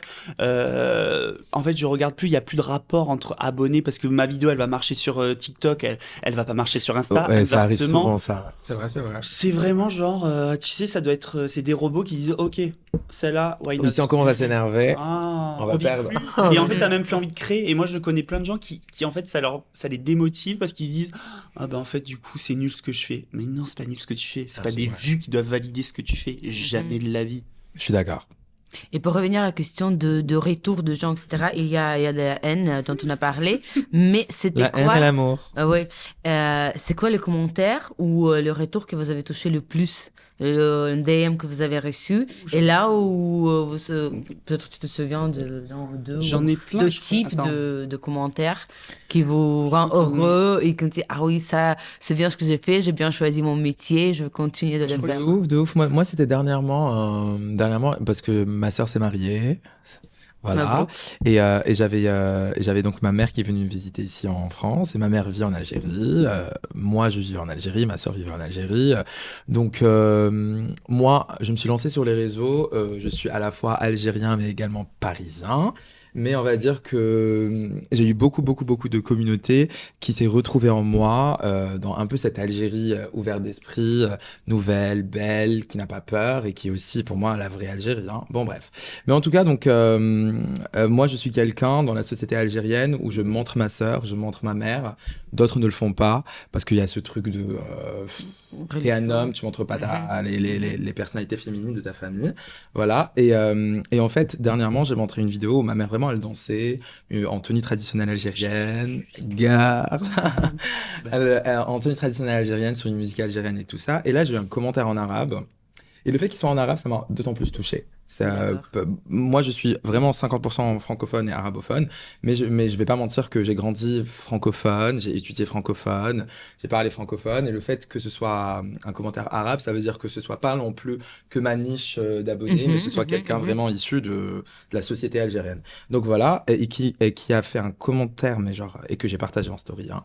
Il y a très lent, il a dit oui, en fait, ce garçon, ça fait très longtemps que je le suis. Je me suis jamais permis de parler parce que j'allais me faire inonder si je disais je t'aime ou je t'aime pas et tout. Mais en fait, ce garçon ne nous a jamais montré de négativité. Il a jamais insulté qui que ce soit. Il a toujours été positif. Là, il prend quand même l'audace et le culot de montrer sa mère et sa sœur dans un jour de mariage face à une Algérie entière en disant je vais recevoir de l'amour ou pas, je m'en fous. Et je me souviens pas vraiment de ce qu'il a dit, mais il a dit je le respecte, je l'aime. Maintenant, insultez-moi, frappez-moi, voilà mon compte. Et mec, je suis avec toi. Et en fait, tu nous fais participer dans ton rêve. Et Incroyable. tu vois, genre, j'ai vraiment l'émotion en parlant Ça de ça. fait de l'émotion. Hein. Des fois, tu sais qu'il y a des commentaires que je lis, que je pleure. Je pleure direct et même genre juste dans le lire, des fois, j'en repleure parce que en fait, C'est ouf. on se rend pas compte de l'impact que ça peut avoir, mais en fait, il y a vraiment, enfin, tu te rends pas compte parce que pour nous, peut-être que c'est un peu notre vie, mais il y a des gens, en fait, qui en fait, ça les permet de se lever de leur lit. Tu vois ce que je veux Oui. dire? Il y a des gens qui se permettent de faire des choses parce qu'ils ont vu Vogue by Malek ou Raphaël faire un truc. Et en fait, sans prétention, mais c'est tellement powerful. En fait, tu te sens powerful et c'est là où tu te sens en fait même où tu te dis putain peut-être que je mérite un peu mon succès parce qu'en fait c'est pas juste pour ma gueule quoi. Tu vois ce que je fais en fait je le fais vraiment pas que pour ma gueule et enfin moi je sais qu'on le fait pas pour nous que pour nous. Non, pas du tout. Et que c'est hyper important et je sais qu'il y a des gens vraiment ça les aide et quand tu lis ce message là mais c'est génial et C'est surtout- incroyable. surtout dans le incroyable. climat dans lequel on vit Exactement. actuellement où les communautés sont vachement défoncées de tous les côtés. T'es algérien, LGBT, tu chantes, tu fais de la mode, tu vis ta vie. Bah, t'es la première cible entre guillemets en Ouais, ce moment, Ouais, tu c'est vois. ça. Et dès que tu fais un truc qui sort un peu des normes pour chacun, bah en fait tu te fais dégommer dans tous les sens. Et donc en fait quand tu reçois un message comme ça, tu te dis un peu ça valide un peu tout ce que je fais, c'est horrible. Hein. Moi c'est pas les vues et les likes et machin qui valident ce que je fais, c'est quand je reçois des messages de ouf comme ça. Là par exemple je vais t'en lire un, tu vois, je l'ai reçu hier celui-là, trop mignon. Je ne sais pas si tu vas lire ça, mais en tout cas, je suis de Barcelone, j'ai 40 ans, et oui, et tu es une inspiration pour moi, tu m'as donné le courage de me maquiller et de m'exprimer tel que je suis, vraiment, je t'adore, continue ce que tu fais. Ma vie. Tout simple. Easy, j'ai des frissons juste que je te Ma le dis, parce vie. que je sais, et depuis, je vois ses stories, parce que je me suis abonné à lui, je le vois, qui teste du mascara, du machin, il a 40 ans, et je pense que ça doit pas être facile dans sa vie pour assumer ça. J'ai plein de mamans aussi qui m'écrivent parce que je fais plein de vidéos avec ma maman. Il y en a une, je crois que le message qui m'a le plus touché, c'était une maman qui m'a écrit, je me rappelle plus exactement, qui m'a dit, bah en fait quand mon fils a fait son coming out il y a une quinzaine d'années, je l'ai rejeté, j'ai pas voulu en entendre parler à cause de la religion, à cause de tout ce qu'on avait autour, son père qui voulait pas en entendre parler, donc elle a un peu suivi le coche, mais par plus manque d'éducation et de sensibilité. Donc son fils est parti, ils se sont pas parlé pendant 15 ans, et elle me dit, je suis tombée sur une pub que t'as fait pour Sephora. J'ai eu un flash, je sais pas, j'en ai pas dormi pendant une semaine, je suis allé acheter tous les produits que t'as fait parce que je sais que mon fils est drag queen maintenant, je l'ai vu et je m'en suis pas aperçu. Je l'ai recontacté, on a pris un déjeuner ensemble et je lui ai offert tout le maquillage que t'avais porté dans ta truc. Et il s'avère que mon fils te suit aussi sur les réseaux. Et en fait, maintenant, elle me dit, une fois par semaine, on se voit, on fait un dîner à la maison et on regarde tes vidéos ensemble et on commente tes looks et machin. Et tu te dis, mais c'est un truc de malade, quoi. Wow. Un tuto make-up, ça a Ça peut réveillé un changer truc. la vie de personne. Ça a réveillé un truc chez une maman et elle me dit, j'ai vu tes vidéos avec ta maman. Elle me fait, je regrette tellement d'avoir perdu ce temps avec mon fils pour une bêtise où j'ai été bête. Et tu dis, en fait, tout le monde peut progresser, tout le monde peut s'éduquer. Si les gens se donnent un peu la volonté d'agir mieux et de se connaître mieux et de faire un peu attention aux autres, ben en fait, tout le monde peut vivre bien, tout le monde peut vivre en harmonie dans la société et avec les autres, même si on est tous différents et c'est ça qui est cool. On peut tous à un moment dans sa vie se comprendre, mais des fois, il faut juste un petit marqueur, un petit relais, une vidéo, une photo pour juste se dire, waouh, je suis en train de passer à côté de quelque chose dans ma vie, il faut peut-être que je comprenne ce qui se passe là, tu vois. Et c'est une bêtise, hein. Parce que pour moi, mettre du mascara, c'est mon quotidien, mais pour des gens, c'est un vrai acte, tu vois. Ah oui. Ah oui. Ah Et oui. ça, il faut toujours comme toi moi, j'ai toujours été fasciné parce que t'as jamais même, t'as plein de filles, de garçons, de personnes trans, de drag queens qui te demandent de les habiller. Et même si ça n'a pas été dans ton quotidien, parce que je sais que tu as grandi en Russie, que c'est pas quelque les mêmes chose choses. habituel là-bas, et que même au jour d'aujourd'hui, des fois tu reçois des commentaires pas super sympas par rapport aux gens à qui t'habilles, ça t'a même jamais fait te poser une question. Au contraire, ça t'a toujours dit, mais en fait, il y a du boulot à faire sur tout ça, il y a du boulot sur les morphologies, il y a du boulot sur le genre, et les vêtements, c'est pour les humains, et je t'ai toujours entendu parler comme ça. Et pour une styliste, en fait, c'est génial. T'es pas genre... oh ben je vais habiller que des corps de mannequins hyper comme ça, je vais porter que telle marque, telle... Non, tu fais vivre Moi, un peu c'est tout pas ça, l'harmonie. je pense que je prends ça, j'adore le challenge. Tu vois ce Mais que je veux c'est dire? pas- Et habiller Ouais. quelqu'un qui fait 36, belle fille, etc. Ok, mais tout ce qu'elle a en fil, ça va être beau. Tu vois ce que je veux dire? Yeah. Mais habiller quelqu'un avec le style qui peut-être fait pas la taille 36 ou ne rentre pas dans le casque de beau gosse ou je sais pas quoi, au niveau morphologie, pour moi, c'est beaucoup plus intéressant de rendre cette personne Mais c'est là où intéressante ton métier- et stylée que Bien la sûr. fille de Oui. la belle fille Mais normale. et tu vois. puis c'est ton métier. Et puis tu as donné autant d'amour comme tu dis, à une fille qui rentre dans les normes qu'à une fille qui apparemment Oui, n'est pas ouais. dans les normes de la mode. Mais en fait, tu vas toi lui donner ses normes à elle parce qu'en fait chacun a sa place et peu importe si tu fais du 48 ou du 38, en fait tes stylistes et ton boulot en fait c'est qu'elles se sentent bien. Et c'est ça où t'as compris ton boulot en fait. Et en fait on se on se rejoint tous parce qu'en fait notre boulot il est là, c'est en fait on fait ça pour nous, mais aussi on fait ça aussi pour que les gens se sentent bien. Oui. Et moi il y a plein de gens qui me disent ouais tu vois que quand je fais plein de vidéos dans le métro, j'adore faire des vidéos dans le métro pendant la Fashion Week. 17 reprises J'adore, à Copenhague. J'adore. Et il y a plein de gens qui disent ouais c'est de la provoque, c'est pour te faire remarquer, c'est pour machin. Oh là là. Et je dis mais en fait si c'était juste ça, je ferais bien pire. Parce que honnêtement, Yes, je m'en and- fous, j'irais en string dans le métro et là ouais je ferais de la provoque. And. Et je m'en fous. En fait, non, Ah c'est oui. pour montrer que. Mais en Pour fait, normaliser, pourquoi je en prendrais fait. pas le Ouais. métro parce que je suis en talons et Grave. en combi à paillettes? Pourquoi moi, j'aurais pas le droit de prendre le métro? Et pourquoi monsieur qui va à la Défense, qui est en costume cravate, il a le droit de prendre le métro? C'est quoi la différence entre toi et moi? C'est juste que je porte un peu plus de paillettes, mais en soi, je fais de mal à qui? Et c'est juste sur ça que je veux ancrer les choses et dire aux gens. Alors, je dis pas aux gens d'aller se mettre des combis à paillettes tous les jours, mais je dis aux gens que, bah, en fait, si t'as envie de mettre une chemise rose, si t'as un peu de cerne et que t'es un mec et que t'as envie de te camoufler les cernes pour aller bosser, en fait, les gens, ils vont pas se jeter sur toi Grave, et grave. tu vas pas. Et puis, s'il y a quelqu'un qui le fait, tu lui dis d'aller se faire foutre. De fou. Point Je barre. suis d'accord. Et même tous ces gens après le métro, et ça rejoint un peu tous les influenceurs, ils rentrent à la maison et leur récréation, c'est quand même de prendre le téléphone et de nous regarder tous. Et tu vois, moi je trouve que c'est aussi un pouvoir pour les influenceurs aussi. Parce que bon, cette routine métro, boulot, dodo, on en a un peu marre. Et aujourd'hui, les influenceurs, que ce soit Raphaël, que ce soit moi, que ce soit des Lena Situations qui rentrent carrément dans le livre d'histoire des influenceurs, que ce soit des Sally qui informent les gens aujourd'hui sur les situations quand même incroyables. Il faut dire que ok, on n'est pas important, ok, notre métier il est touchy, tout ce que tu veux peut-être selon eux, mais tous ces gens ils rentrent à la maison et ils ont cet exutoire d'allumer leur téléphone, d'aller chercher leur influenceur préféré, de le regarder, de s'évader l'esprit. Et je trouve que l'influence est quand même importante aujourd'hui et que c'est un peu ça la base même de notre métier. Si on peut donner un sourire à n'importe qui derrière. Est-ce que vous, parlant de l'institution et tout ce qui est gros influenceurs, etc., est-ce qu'il y a un peu une discussion sur TikTok en ce moment-là que il y a beaucoup d'influenceurs qui sont tellement détachés de leur communauté qu'ils ont créé que quand les influenceurs, il a commencé il y a 10 ans, il était très proche, Girl Next Door, tout ça, ils avaient le même problème que leur communauté et les gens qui l'ont regardé. Et là, il vit tellement une autre vie, genre même, c'est pas le même niveau de revenus, de vie, de voyage, de tout ce que vous voulez. Est-ce que vous pensez qu'il y a vraiment la plupart d'influenceurs, ils sont vraiment détachés et ils essaient de créer cette illusion que oui, moi je suis comme vous, sauf que je suis pas du tout comme vous, ou il y a vraiment des gens qui, ok, malgré tous les changements dans leur vie, ok, ils gagnent bien, peut-être ils habitent de belles apparts, ils se permettent un voyage incroyable, mais qui restent quand même très simples et connectés aux problèmes de sa communauté. Alors, moi, je pense aussi qu'il y a aussi un problème des communautés aussi qui veulent toujours que les gens restent au même niveau. Il y a ce truc en France aussi où dès que tu réussis, dès que tu gagnes ta vie, dès que tu fais des projets, ben en fait, et dès que les gens se reconnaissent plus en toi, en fait, ça les met face à ce qu'ils ne font pas dans leur vie, parce qu'il y a beaucoup de gens qui s'interdisent des choses, il y a beaucoup de gens qui veulent rester au même stade, et il y a beaucoup de gens qui n'ont soit pas la possibilité, soit qui ne se donnent pas les moyens pour aussi, je dis pas pour de gagner, mais juste d'être bien dans leur vie, tu vois. Il y a plein de gens aussi qui s'interdisent plein de trucs. Pour je ne sais pas quoi, et qui, par frustration, vont un peu en vouloir aux gens qui suivaient.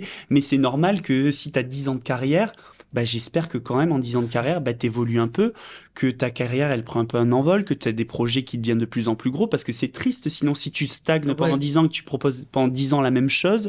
Et je pense que les gens évoluent aussi. Les gens qui t'ont suivi à 20 ans, bah, ils grandissent avec toi. Donc, j'espère que pour eux aussi, ils évoluent.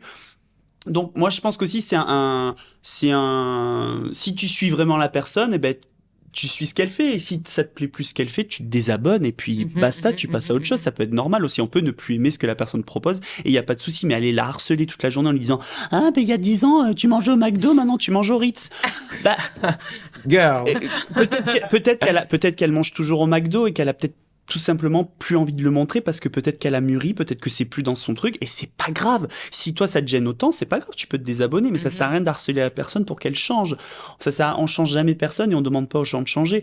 En revanche, ah oui, alors après il y a bien évidemment des gens qui sont complètement déconnectés, et ça je trouve ça très hypocrite, justement, les gens qui ont et qui se font passer pour des gens qui n'ont pas. Et qui sont genre là, mais petit loulou, je suis tout comme vous, j'ai pas ci, j'ai pas ça, et qui critiquent tout le monde. Bah, moi, je trouve ça pire, en fait. Vis ta vie, c'est pas grave. Et si les gens te suivent, tant mieux, et qu'ils continuent de t'aimer. Il faut assumer que, ok, oui, assume ton succès, mais grave. Et puis, en fait, il y a des gens qui ont aussi pas d'argent et qui font le contraire et qui montrent et qui font semblant d'en avoir aussi. Et en fait, on peut pas fonder les gens, on peut pas fonder sa relation aux gens en fonction de leur niveau de vie, de leur argent, surtout quand c'est digital. Soit t'aimes bien ce qu'elle fait et tu continues à suivre, soit t'aimes pas. Et tu arrêtes. Et puis c'est pas grave, sa vie va pas changer, la tienne non plus. Mais ça sert à rien de vouloir toujours stigmatiser les gens et de vouloir les laisser dans une case parce que toi, elle te plaît, elle te rassure. En fait, tu vois, tu peux pas plaire à tout le monde, tu peux pas rassurer tout le monde, et tu peux pas avoir le même rythme de vie que tout le monde. C'est pas humain, tu vois. C'est pas humain. C'est comme moi, il y a plein de gens qui me disent à chaque fois, oui, mais t'es pas assez naturel, on te voit jamais le matin au réveil, on te voit jamais genre à la je dis, mais les gars, j'ai pas envie. En fait, j'ai pas envie de vous montrer mon intimité. Tu nous fais pas de room tour chez toi. Je fais, Ah oui, non. ça c'est. Mais du coup, qu'ils disent, du coup, tu mets une limite entre nous et toi. Je fais, non, je mets pas une limite entre vous et moi. C'est juste qu'en fait, J'ai jamais dit que vous allez vivre avec moi. j'ai pas invité tout le monde chez moi et j'ai pas envie Ouais. que vous voyez ma tronche le matin parce qu'en fait, elle regarde que moi et j'ai pas envie de vous parler quand je fais des. tout ce qui nous Bien demande, sûr, et puis j'ai pas envie de vous parler peut-être Parce de mes qu'on crises va- d'angoisse, j'ai pas envie de vous parler que quand je vais chez le psy non, j'ai peut-être pas envie d'en parler et ça veut pas dire que je vous prends de haut ou que je me prends pour une star, ça veut juste dire que j'ai mon jardin secret et que c'est comme ça que je me protège aussi et je vous demanderai jamais moi aux gens que je côtoie dans la rue qui viennent me parler de me parler de leurs Faire un problèmes. room tour. Et puis voilà, et je suis pas forcément les gens qui parlent de leurs problèmes toute la journée, je suis des gens qui me font rêver, qui me donnent envie d'avancer et il y a d'autres gens qui aiment les gens qui ont des problèmes. Chacun son délire, tu vois, il y en a pour tout le monde. Mais tu peux pas forcer quelqu'un à rester au même point tout le long de sa carrière. C'est comme une chanteuse dire ah bah avant elle faisait des petites salles, elle faisait l'Olympia, maintenant elle fait le Stade de France, ça coûte trop cher ses places. Mais girl, elle a vendu 1 million d'albums, qu'est-ce que tu veux? Et il y a tout le truc autour qui va avec et tu suis le flow. Je suis désolé, c'est compliqué, quoi. Non, je suis d'accord. Et en plus, il y a un phénomène que je trouve un peu hypocrite sur TikTok. C'est ces gens qui critiquent un peu donc les influenceurs qui ont changé, etc. Et qui finissent par ah mais les gars, mais moi aussi je fais du contenu, venez me suivre sur ma chaîne et tout. Bon, my belle, tu n'as pas besoin de descendre un influenceur. Oui, mais ça, c'est tout un autre délire d'utiliser un influenceur, d'utiliser un scandale. Il m'a arnaqué, je sais pas quoi, Oui, pour gagner dans la visibilité et tout. Après, c'est vrai, même moi, je le vois et je l'ai compris. Hein. C'est pas que j'ai changé mon contenu, mais je l'ai adapté, notamment dans les stories. C'est vrai que moi, au final, dans ce milieu un peu d'événements d'influenceurs, au final, c'est vrai qu'il y avait des journées, on se retrouvait que d'événements en événements, en événements, en événements, en événements. Donc, je comprends que peut-être un spectateur, un Vogue People qui regarde ça, il s'y retrouve pas vraiment. Donc maintenant, je garde ça, mais je rajoute un peu de vie dans ça, ou je rajoute un peu ça, etc. Donc voilà, c'est vrai qu'il faut parce que en fait, moi, je connaissais pas un peu le milieu d'événements influence, et c'est vrai que si on est dedans, ça prend vraiment le temps. Donc voilà. Donc je pense que c'est bien de s'écouter. C'est bien d'être au courant de ce que sa communauté veut, mais on peut pas les suivre tous. Parce que même eux, ils peuvent pas s'entendre sur quelque chose. Et aujourd'hui, on voit aussi jusqu'à hier, il y avait une influenceuse qui filmait la crise de son mari qui faisait, je sais pas, pas vu ça. Ah ouais. C'est une influenceuse qui filmait, son mari faisait une crise d'épilepsie. Et elle l'a filmé. Donc, est-ce que le public veut ça au point de s'introduire? Je sais pas. Mais je suis sûr que ça fait des millions et des millions. Ah, mais ça avait vraiment des millions de vues. En plus, bon, je vais pas donner son nom, mais elle est assez connue. Elle utilise beaucoup ça. Mais bref. Donc, voilà. Donc, et puis même, il y a eu aussi, hier aussi, Maëva Guénam qui se trompe. Elle avait fait une opération de chirurgie et en fait, elle s'est filmée avec son téléphone nu et elle l'a publié sans faire exprès. Donc vraiment, voilà. Donc il y en a pour tous les goûts sur les réseaux. Ben oui, c'est ça. Il y en a pour tous les goûts, il y en a pour tout le monde. Et en fait, du moment en fait, c'est pas comme Netflix, tu payes pas un abonnement pour mater les gens, quoi. Tu vois. Donc en fait, s'il y a quelqu'un qui t'intéresse plus, tu te désabonnes. Mais je comprends pas ce déferlement de haine dès que quelqu'un fait un truc que toi je parle dans le sens il y a des gens qui dépassent les bornes et qui font des trucs atroces et là bien évidemment qu'il faut le réprimander et le dire et normalement, mais genre je sais pas, la meuf elle a plus envie de s'habiller street style, elle a envie de s'habiller avec des robes hyper chic ou en mode secrétaire et tu vas aller la dégommer parce que la Moi, nana je te parce que la nana elle a plus de 19 ans, elle a peut-être 30 ans maintenant et que maintenant elle est un peu plus affirmée dans son style et qu'elle a envie d'être peut-être un peu plus tester des choses différentes. Et je vois des gens des fois qui se font dégommer ou inversement des gens qui ont plus envie de se maquiller et qui se maquillaient beaucoup avant. Ouais, comment tu peux te permettre en 2016 tu faisais des make-up comme ça, mais t'es qu'une grosse connasse, je vais arrêter. Girl, elle a juste plus envie de se faire des full face, quoi. Laisse-la tranquille, c'est pas grave. Et ça veut pas dire qu'elle te prend de haut et qu'elle fait la snob parce que elle a décidé d'être pas naturelle, parce que pour moi, les full face, c'est pas du mais entre guillemets, clean girl, quoi. Laisse-la tranquille, la suis plus. Suis quelqu'un qui fait du full face et fous-nous la paix, quoi. Tu vois? Ok. Et si on parle de milieu d'influence, parce que il y a beaucoup de concurrence, parce qu'il y a beaucoup de choix, beaucoup plus de créateurs de contenu, ce qui est super cool parce qu'il y a parce qu'il y a pour tous les goûts, etc. Est-ce que vous remarquez ça? Parce que vous partagez le même problème, entre guillemets, et le même tâche avec les autres influenceurs. Et peut-être que ça peut être cool de discuter de, voilà, comment ça se passe pour vous, pour eux, pour un peu discuter de problèmes que vous pouvez pas forcément discuter avec vos abonnés, vos proches, etc. Ou est-ce que ça reste quand même le milieu un peu concurrentiel Sneaky, et peste. genre, tu as regardé quelqu'un, après tu l'as rencontré pendant un event, il n'était pas du tout sympa, tu dis, ah oh là là, ici il faut que je Bah, fasse ça attention. Il y a des Si. surprises. Oh, bah, hein. là, Il y a des des surprises. mauvaises Et surprises. méfiez-vous de ce que vous regardez sur les réseaux. Ouais. Non, les gars. Ouais, c'est vrai, il y a des surprises. Après, peut-être que moi aussi, j'ai été une mauvaise surprise pour certains. Mais il y a des gens, il y a des influenceurs que tu suis, que t'aimes beaucoup, et que tu vois en événement, mais... En fait, il y a moins de sympathie. Sur les réseaux, ils sont là, ils se lâchent, ils sont grave cute et tout. Et quand tu les vois en vrai, ben, ils sont un peu plus, je sais pas, peut-être qu'ils sont timides. Je sais pas. Ouais, Moi, je suis ouais. pas de nature très timide. Ça Mhm. dépend dans quelle situation. Mais We can tell. ça dépend dans quelle situation. Mais c'est vrai que, en fait, il y a des expériences assez décevantes. Mhm. Voilà, parce C'est- que on a l'impression que Toi quand on aussi, le t'as- connaît, Girl, ça fait partie du jeu, quoi. Ouais. Après, c'est du théâtre. Faut se mettre dans la tête que TikTok, c'est du théâtre et que les réseaux, c'est un peu du théâtre aussi, et il y quoi. a des super bonnes surprises. Et il y a des super bonnes Alors, surprises et il y a voilà, des du super tout bons au tout. comédiens aussi, tu vois.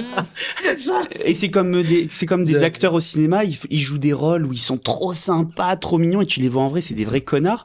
Mais elle fait partie du truc et c'est justement, je le rappelle, C'est peut-être c'est de l'acting. prendre de la distance. C'est pas Mais est-ce que grave. ça existe les amitiés entre les influenceurs? Grave. Moi, il y a plein de gens que j'aime et je pense aussi qu'il y a ce truc. Moi, je pense qu'il y a quand même ce truc. Alors, je déteste, hein, je fais un peu d'agisme, mais c'est bête. Mais je pense qu'il y a quand même ce truc de tranche d'âge, de génération.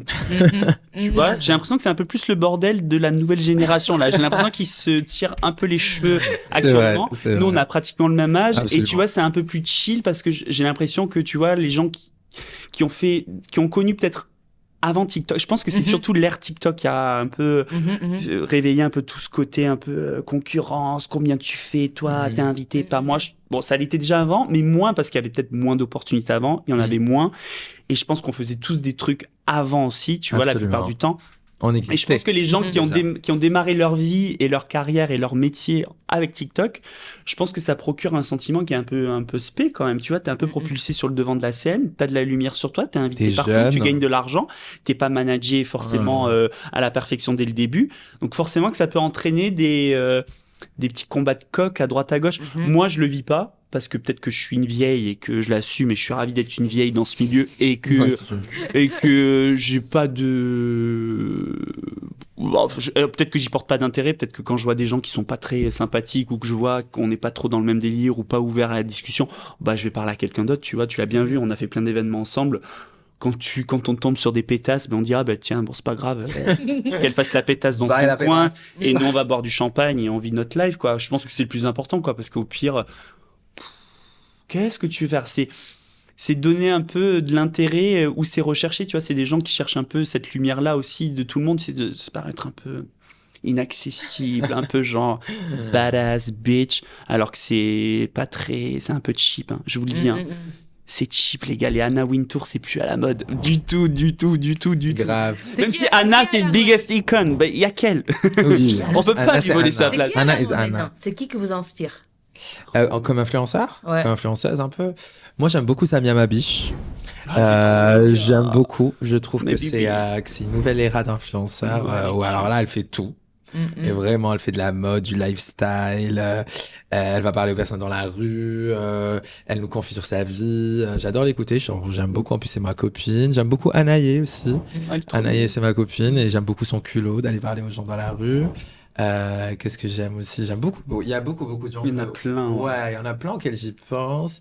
Après, il y a des anciens influenceurs avec une nouvelle era, genre Antonin, par exemple. Ouais, mais il a toujours été. Il a toujours été très cute, mais là, c'est vraiment lui à 100%, même s'il a toujours été. Hein. Mais ce que je veux dire, c'est que c'est lui aussi dans un autre pays que la France. Donc, aux États-Unis, j'adore aussi le suivre là-bas. Voilà. C'est Tu vois, ça me Non, vient il y en en a. tête. Moi, il y a plein de gens entre guillemets que j'aime, que j'apprécie, que je côtoie au quotidien, etc. Il y en a plein en fait, et comme tu dis, je trouve qu'il y a plein de gens aussi qui vivent des nouvelles éras, qui partagent des nouvelles choses, qui se réinventent. Et moi, je trouve ça hyper intéressant de voir le before, l'after. Il y a plein de gens. En France, en fait, en soi, on a vraiment des gens super intéressants. Et ce que je veux dire, c'est que c'est pas forcément des influenceurs, moi, ou sur lesquels je vais. Mais tu vois, moi, des comptes comme le tien sur TikTok, tu vois, là, et moi, j'ai plein de copines à moi, j'ai plein de gens avec qui je bosse qui me disent, ah, mais Alexandra, mais moi, j'adore, c'est trop cool ce qu'elle fait. Et pourtant, tu vois, t'as 4000 abonnés. Oui. Mais ce que je veux C'est dire, vrai. on en revient sur le même truc. Pour moi, c'est pas de l'influence que tu fais, mais pour moi, ça a C'est juste un l'importance que tu partage, fais. ouais. Parce que, en fait, même si c'est 10 personnes, putain, t'as aidé 10 personnes, quoi. Et t'as aidé 10 personnes à se Ah sentir non, bien. récemment, j'ai reçu.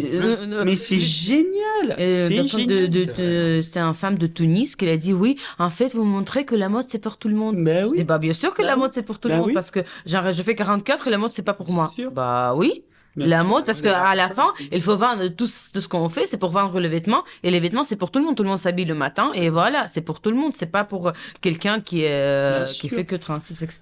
Donc ouais, je consomme beaucoup de choses très édito, très beauté, très transition, un peu genre glam, j'adore. Il y a plein de comptes que j'adore comme ça. Étranger ou français? Les deux. En fait, quand je regarde un peu de tout, j'adore les animaux, je regarde beaucoup de trucs sur les animaux, ouais. Et je regarde beaucoup de petits comptes, tu vois. Je suis abonné à plein de petits comptes parce que je trouve qu'il y a des gens qui font des trucs trop cool, que ce soit des maquilleurs, des C'est quelque chose de stylistes, nouveau. ouais, des gens qui racontent. Et je suis vraiment, parce que moi je suis fan de psychologie et de tout ce qui est psychologie et paranormal aussi. Donc en fait, je suis plein de gens qui font de la psychologie, donc de la psychologie entre guillemets normale, et tous les trucs genre des âmes, des énergies, des trucs comme ça. Et ça, je peux me bourrer à ça toute la night. C'est vrai. J'adore. Et c'est pas des gros comptes, mais j'adore. Et je trouve que sur TikTok, il y a plein de gens où en fait qui parlent de leur métier, des métiers même un peu farfelus. Genre là, je suis tombé sur une guérisseuse. La meuf, elle enlève le feu, elle enlève l'électricité, elle te soigne, mais trop forte et trop patiente. Et j'adore cette meuf. Genre cette meuf, moi j'ai une marque de ce que tu veux, je la book. Je te book. Je l'adore. Et c'est qui était votre première inspiration dans la mode? Ouh. Qui a transmis la passion pour la mode pour vous?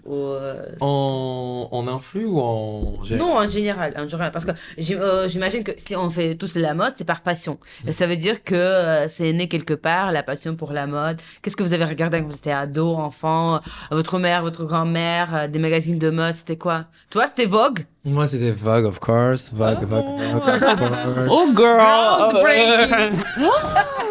Oh my god! Quoi? Oui, bon, Vogue de base. En fait, Vogue, moi, il y a un mot que j'adore, que Drag Race a inventé, je Oui. pense, c'est extravaganza, eleganza. Mhm. Et Vogue, pour moi, c'est de l'extravagance chic. Mhm. Ça veut dire c'est extravagant, mais très pointu, très contrôle et tout. Et c'est un peu ce que j'aime le plus. Donc Vogue, first. Sinon, il y a un film qui s'appelait Velvet Goldmine, qui Of était le course. biopic de David Bowie. Et je devais avoir Voilà. 13, 14, 15 ou je sais pas combien. Et l'idée m'est venue en tête de pourquoi pas porter des talons. Et j'ai vu l'incarnation de ça en image, qui est l'acteur principal qui va dans un club habillé en bottines à talons. J'ai dit waouh, Ah ouais. ça existe et j'ai juste hâte. Mais en vrai, Raphaël aussi, ça a été une inspiration. Girl. On a deux générations quand même ici. Yeah, ouais, Raphaël, ça a été une inspiration. En vrai, c'était l'un des premiers. Et même la première fois où je l'ai vu, je pense que je l'ai arrêté et je lui ai dit, mec, genre, j'adore vraiment ce que tu fais. Et moi, il y en a plein qui me disent, tu vois, ce que tu faisais, en fait, moi, je le faisais il y a déjà 10 ans, tu vois, je faisais des catwalks dans la rue tout le temps, Ok. je faisais des trucs en talons déjà dans le... Même Mais sans tu me vois, filmer, comment moi. le chemin est long si La toujours, mamie. ça, La ouais, mamie. ça choque Mais les mamie, gens. moi, Et toi, j'ai commencé C'est même ça, c'est fou. à 18 ans, je faisais déjà mes propres make-up sur les shows que je faisais en Fashion Week, c'était moi qui demandais à me maquiller, En fait, tu moi, vois. j'adore quand c'est pas forcé. Et Raphaël, c'est pas forcé. Et, en fait, moi, toutes mes inspirations, c'est quelque chose que moi, j'estime très naturel. Et moi, c'est ça qui m'inspire le plus. J'adore. Voilà. Et toi, au début, c'était quoi ta Moi, il y avait une de tes vidéos que j'avais adoré, tu sais, qu'elle est encore dans ma tête. C'était une que tu avais fait à Châtelet, justement. Ah oui, T'avais un look de ouf. Et tout, ouais. Ouf. Et moi, ce que j'avais aimé, c'est que tu montrais, alors, ok, t'avais des jeunes qui te suivaient, machin et tout, mais en fait, ils avaient pas de réaction méchante, entre guillemets. Et j'ai trouvé ça hyper bien. Parce qu'en fait, et ça, c'était hyper, moi, ça m'avait inspiré ce truc-là parce que tu marchais, donc t'avais des gens qui criaient, qui sifflaient, qui machin, mais en soi, il y avait pas de réaction, méchant brute dans le sens, et on te dit, et en fait, je pense que ce qui fait réagir les gens, c'est un peu la confiance en soi et la beauté, ce que tu dégages. Et en fait, c'est un peu comme un bouclier, vraiment. Et là, en fait, on voyait comme, moi, je crois beaucoup aux auras, je vois les énergies, je vois les couleurs des gens, etc. Et là, on voyait même sur la vidéo, on voyait presque qu'il y avait un cercle de couleurs autour de toi c'était fou. C'est vrai. Et ça, je trouve ça génial parce que on le sent vraiment, mais même quand on te voit arriver et tout, t'es solaire et en fait t'as cette énergie un peu protectrice autour de toi, c'est drôle et tu protèges même les gens qui sont autour de toi. Donc en fait, et ça c'est une super bonne valeur qu'il faut que tu gardes toute ta vie. Mais c'est hyper intéressant et moi ça m'a toujours inspiré les gens qui sont comme ça. Bon, moi bien évidemment la personne qui m'a inspiré c'est ma mère parce que moi, ma mère c'était une icône de mode petit, elle était tout en Jean-Paul Gaultier. Elle m'emmenait à l'école en cuissarde et full liner et grosses lunettes de soleil dans sa Honda rouge cabriolet. C'était un peu une playgirl ma mère, tu vois, c'est genre vraiment Là, je comprends mieux pourquoi t'es comme ça. toujours des décolletés, des petites jupes, c'était vraiment une playmate ma mère et j'adore. Tous les profs, ils étaient amoureux d'elle, je me faisais convoquer tout le temps parce qu'ils étaient dingues d'elle. Les mères des élèves, elles étaient jalouses parce qu'elles disaient que leur mari, ils allaient, enfin genre vraiment ma mère, j'ai toujours vu les gens se retourner sur elle parce que, et elle incarnait tellement la féminité en soi, pas parce que c'était une femme, mais parce qu'elle assumait tellement sa féminité, mais elle en avait tellement rien à foutre. Ça. Et moi, ça a toujours été ce truc-là, parce que quand on me dit, ouais, t'es ultra féminin, non, je suis pas ultra féminin. J'en ai juste rien à foutre de ce que tu penses de moi. Et en fait, c'est ça qui me rend hyper masculin et hyper féminin, c'est parce qu'en fait, je m'en tape. Pour moi, c'est pas féminin de mettre du make-up. Pour moi, mettre des talons, c'est pas féminin. Pour moi, faire du foot, c'est pas masculin. Ça n'a rien à voir, tout ça. Et c'est vraiment ma mère qui m'a donné ce code-là, mais naturellement, elle me l'a jamais expliqué. En fait, je l'ai tellement vu tout le temps à parler à tout le monde, à recueillir dès qu'il y avait quelqu'un dans la galère, à le recueillir, à en avoir. Franchement, enfin, je sais pas. Elle a toujours eu ce et en étant toujours on fleek, tu vois. Je pouvais la regarder des heures se maquiller, etc. Et elle m'a toujours dit. Laisser traîner son make-up, je me faisais des make-up genre à 6-7 ans, elle était là, ouais, c'est trop beau quoi. Tu vois, j'avais pas de genre, oh mon Dieu, mon fils. Tu vois, elle était là, genre, ouais, vas-y. Je mettais ses talons, je faisais des concerts de Britney Spears. Moi, je suis un grand fan de Beyoncé, donc je faisais toutes les chorés de Beyoncé, Crazy in Love et tout. Ils ont bavé tous les week-ends et tout allait très bien. Et après, en grandissant, bah, moi, ça a été vraiment Lady Gaga. Genre, dans mon adolescence, ça a été le coup de massue dans ma tête où pour moi la mode c'est très théâtral, c'est très camp. Moi, j'adore tout ce qui est camp, j'adore tout ce qui reste dans la tête. Ouais. Et pour moi Gaga ça a été genre je me suis dit waouh. Ouais. Genre oui, c'est vrai, c'était waouh. C'est toujours un temps de c'est sidération parce qu'il y a une autre Gaga ouais, mais même la là si on regarde 2-3 clips qu'il y a à l'époque, tu peux toujours retenir quelque chose et prendre quelque chose comme inspiration. Mais tout c'était avant-garde jusqu'à aujourd'hui. Mais en fait elle a chopé tous les codes qui étaient cool et elle les a fait d'une façon tellement naturelle. Grave. Je sais pas, c'est peut-être un peu cliché quand on dit Lady Gaga, mais vraiment quand on se cultive un peu, qu'on regarde toute la recherche et tous les looks même. Et elle faisait plein de trucs, elle mettait des jeunes designers en avant. Elle a pas arrêté de faire ça, des designers LGBT. Et pour moi, ça a tellement d'importance de faire ça à son niveau-là et elle continue de le faire que pour moi, c'est ça être une icône. C'est pas porter des belles choses, c'est porter des choses qui ont de la valeur et qui met en valeur des belles choses. Et elle a toujours fait, même là, ce qu'elle vient de porter pour l'annonce de son nouvel album, là, le truc en voiture et compagnie, c'est que il y a que du sens derrière et c'est que des designers qui ont du sens et c'est comme ce qu'elle avait fait avec Alexander McQueen quoi. Oui, avant qu'il disparaisse, les chaussures dans Bad Romance et compagnie, tout avait un sens, c'était incroyable. Mais après il avait aussi c'est un peu ses flops parce que moi j'ai pas toujours compris sa robe en viande. Ouais, mais c'est un message. Oui, ça reste dans l'histoire. C'est comme un robe Sanche de Björk pendant l'Oscar. C'est tellement moche, mais ça restera dans l'histoire. C'était pas fait pour. Et en fait, elle faisait pas les choses. Et elle fait toujours pas les choses pour être belle. Moi, c'est ça que Oui, j'aime oui, aussi oui. dans la mode. Moi, il y a plein de looks que je fais. C'est pas que je trouve ça beau, c'est que je trouve que ça a un sens et que je trouve que ça me rappelle quelque chose. Moi, j'étais fan des Totally Spies. Les Totally Spies, pour moi, le dessin animé, ça a été une source d'inspiration parce c'était des icônes. Et même les gens avec qui ils se battent, et même les mecs dedans, ils étaient en combi avec des corsets, des grandes. dessin animé préféré. Mais tout le monde était trop looké. Les mangas, les Dragon Ball Z, les Yu-Gi-Oh, moi je regarde à mort. Les Final Fantasy, moi je suis un geek, je joue aux jeux vidéo depuis toujours. Final Fantasy, les mecs, et pourtant c'est sorti dans les années 90, full make-up, cheveux, corset, porte-jartel, talons, et ils se battent avec ça et c'est des princes quoi. Et moi j'étais là, putain, mais en fait, et quand moi on me disait, parce que je m'étais à l'école, au lycée, parce que j'étais un peu efféminé, et qu'on me disait, ouais, tu vas crever, espèce de pédé, machin et tout, j'étais là, mais les gars, moi je suis un prince dans Final Fantasy. Vous allez voir, je suis un méga prince, donc tout le monde, moi, dans les Final Fantasy. On se détend. Tout dépend de l'énergie que Mais oui. tu dégages quand t'es prince. Mais oui. T'es prince. Quand t'es diva, t'es diva. Et c'est ta vie, en fait, c'est toi qui décides si t'es le prince ou pas le prince. En fait, c'est toi t'as décidé d'être prince en faisant ce que tu veux. Je sais pas, tu peux être boulangère et être une princesse, quoi. Ça veut rien dire tout ça, bien sûr. Question par rapport à ça. Il y a des gens qui essaient d'être influenceurs, ils se donnent à fort, et ils font tout ce qu'il faut, mais ils n'arrivent pas à percer. Et il y a des gens qui font ça justement naturellement. C'est quoi la différence? Qu'est-ce qu'il faut, genre, transmettre pour avoir des abonnés, pour avoir de... Parce que moi, je pense que j'ai des réponses, mais j'ai envie de côté... C'est l'algorithme, mon ange. On en revient au même truc, c'est que... Et c'est ce qu'on dit en fait, c'est bon moment, bonne heure, bon poste, bon truc. Et il y a des gens qui sont très forts aussi sur surfer sur une vidéo qui a marché. C'est-à-dire qu'ils voient qu'il y a une vidéo qui a marché, ils ne proposent que le même contenu jusqu'à la fin des temps. Et ils montent vite parce qu'en fait les gens attendent ça jusqu'au moment où on a les parfaits exemples. Cette nana que j'ai rencontrée qui est adorable, de Tube Girl, celle qui faisait les vidéos dans le métro. Elle a, mais genre, je crois qu'elle a... au bout de 2 mois, elle faisait le contrat avec... Et là, maintenant, c'est un peu down. Elle a fait avec Naomi Campbell? Mais avec tout le monde. Kate Moss, tout le monde. Mais pourquoi maintenant c'est un peu plus down? Parce qu'en fait, elle s'y retrouve plus. Et on en revient en même temps. Les gens, dès qu'elle fait plus de vidéos dans le métro, ils lui disent « Mais meuf, tu fais plus de vidéos dans le métro. Qu'est-ce que tu nous fais ?» Et elle a expliqué, elle fait « Mais moi, en fait, j'ai commencé ça en m'amusant. Ça a pris de l'ampleur. Maintenant, j'ai d'autres choses à dire. Bah oui. Et les gens veulent plus l'écouter. C'est ça qui est triste. Et ouais. Et c'est ça qui est triste. Pour toi, c'est quoi la différence entre les gens qui percent et les gens qui percent pas? Moi, je pense que même si on avait changé d'algorithme, je pense que ce soit toi ou que ce soit moi, on se serait lancé et on aurait eu notre petit bonhomme de chemin, je pense. Donc, ouais, c'est vrai l'algorithme. Mais après, c'est l'authenticité. Vraiment, si t'es authentique, en vrai, vraiment, les gens, ils le sentent. Bien sûr. À travers l'image, il y a des gens, je sens pas assez authentique, bah, ça me gêne un peu, quoi. Et donc, en vrai, je pense vraiment à l'authenticité en règle numéro 1. Avoir quelque chose à dire, avoir un projet, une ligne directrice, un but où aller et être régulier un peu. Ouais, ça c'est Moi, très important. Je suis d'accord avec toi. Je pense que c'est ne pas avoir peur de dire quelque chose publiquement. Sortir du lot aussi. Voilà. Tu vas avoir un peu, parce qu'en fait, il y a beaucoup de copycats aussi sur les réseaux actuellement qui font tous la même chose. Et donc, du coup, tu te retrouves sur une lancée qui est un peu. Mais en fait, des fois, tu as des gens comme ça qui sortent de nulle part. Tu sais pas, et tu les vois partout.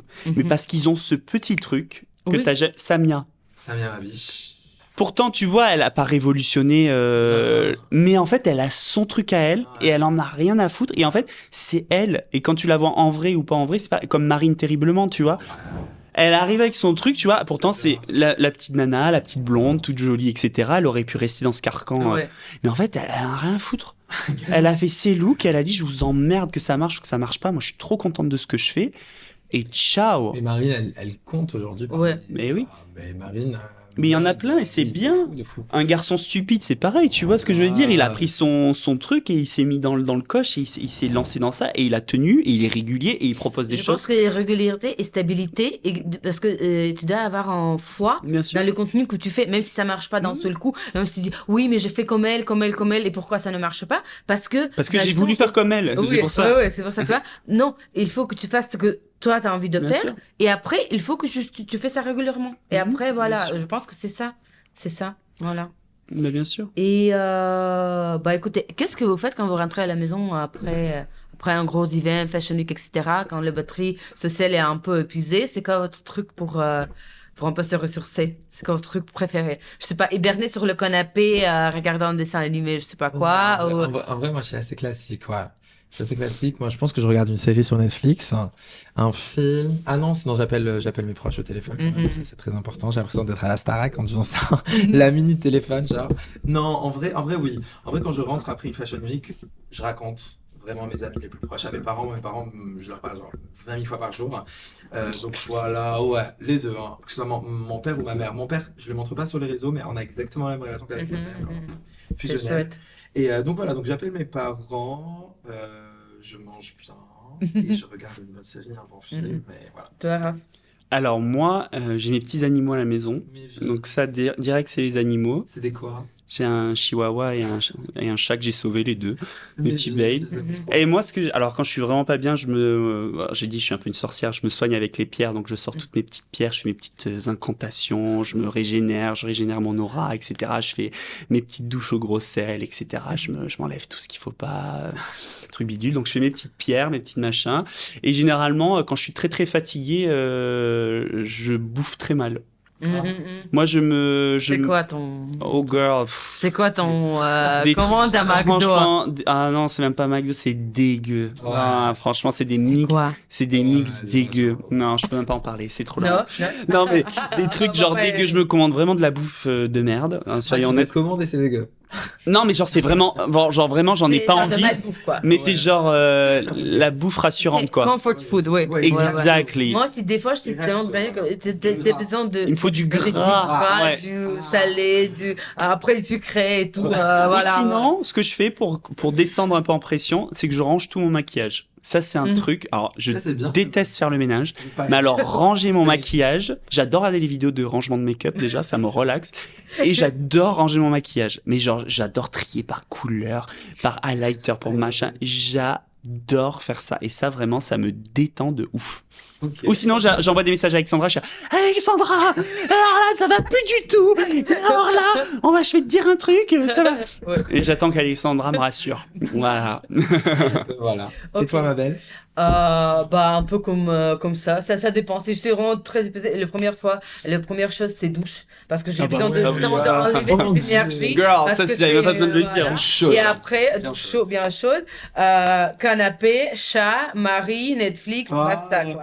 Tu vois, commande Uber Eats quoi. Je suis d'accord. Il y a que Je moi pense que avec mon encens et mes trucs, je suis comme Non, pas ça. le santo. Oui, ça c'est. Avec, c'est je mets, tu sais, l'encens dans toute la maison, comme ça j'enlève les mauvais esprits autour de moi et tout. J'adore faire ça. C'est relaxant, On c'est est relaxant. tous pareils. Parce que c'est influence par influence. On est Oui. vidé. Tu Oui. crois? On est vidé. Bah oui. Tu On est crois? vidé. L'exorciste. Et surtout les fashion week. Ouais, Wow. c'est ça. Ok, les deux dernières questions du coup. Allez. Votre créateur préféré du moment? Votre quoi? Créateur préféré du moment. Silence. Minute de silence. Un nouveau créateur ou genre old Préféré time? du moment, de tous les. Ok, moi j'en ai 3. Vas-y. Le Sans mec- classement. Sans classement. Sans classement. Alors moi ça a toujours été Jean-Paul Gaultier. Bien évidemment. J'adore Palomo Spain, c'est une des marques où j'achète beaucoup. Et un de mes préférés depuis tous les temps, et c'est un ami très proche que je pense qui mérite tout le succès du monde, et je suis très fier parce qu'il vient à Paris défiler là pour la première fois, c'est Christian Colorado, que je porte énormément pendant toutes les Fashion Week, parce que moi ce qui est très important, et Alexandra le sait, c'est de porter des jeunes designers, des designers émergents, et la plupart du temps, si ça peut être des designers LGBT, ça m'arrange. Et pour une grosse marque, je vais porter 6 looks d'étudiants, de jeunes designers, et c'est le plus important pour moi. Donc ouais, je dirais ces 3 marques-là: Big, Jean-Paul Gaultier, Palomo Spain, Trendy, et Christian Colorado, du cœur de ma life. Trop Tu vois, bien. Malek? Moi en big Balenciaga. Ok. Girl. I'm absolutely Balenciaga. En Middle, il est incroyable. Et en plus, je l'ai rencontré là récemment, Glenn Martins, Ah bah oui. ce qu'il fait pour Diesel et White Ouais. Project. Ah ouais. Genre, waouh. Et Ouais. c'est une personne. Il a rendu super trendy gentille. Diesel. Oui. Oui. Il a Il rendu a- Diesel Waouh. ultra J'aime trop. fashion. J'aime Ouais. trop. Ah bah ouais. J'aime trop ses formes et même humainement, pour l'avoir rencontré chez Diesel, il est ultra fashion à l'intérieur et à l'extérieur. Mhm. Et en troisième, Precia. Ah ouais, bah, Ah, Mm. j'adore Precia. Ouais. Vincent Garnier-Precia. J'adore. J'ai Ah assisté oui. à son dernier défilé. magnifique. It's not just fashion, it's a fashion revolution. Mhm. Et ça, c'est C'est une Precia, vision, ouais. et j'adore. Et je pense qu'il va vraiment. Grave. Et d'ailleurs, Jean-Paul Gaultier était à son pendant Bah, son bien défilé, sûr. Et je pense que c'est un peu senti protégé. Bah oui. En tout cas, c'est quelqu'un de très, très, très, très doué. Donc, c'est mes trois.